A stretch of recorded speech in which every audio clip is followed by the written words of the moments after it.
জন্য ফ্লাইটে উঠেছিল। তারা গুজরাতের আহমেদাবাদ এয়ারপোর্ট থেকে তারা রওনা দিয়েছিলেন, কিন্তু দুর্ভাগ্যজনক একটা মর্মান্তিক ঘটনা, ফ্লাইটের কোনো টেকনিক্যাল ফল্টের কারণে দেখা গেল ফ্লাইট এয়ারপোর্ট থেকে টেক অফ হয়েছিল, কিন্তু উপরে মাত্র 650 ফুট উপরে যাওয়ার পরেই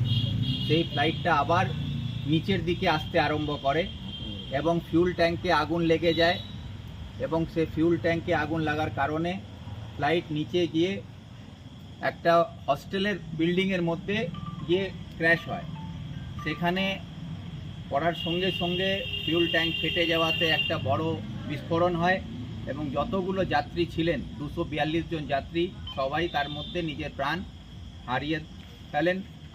তার মধ্যে একজন শুধু জীবিত আছেন, কিন্তু যারা মারা গেছেন তাদের সকলেরকে শ্রদ্ধাঞ্জলি জানানোর জন্যে আজকে আমরা প্রদেশ কংগ্রেসের সভাপতির নির্দেশে সারা রাজ্যে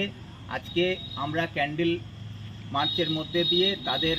আত্মার শান্তির জন্য এবং তাদের পরিবারের পাশে আমরা সবাই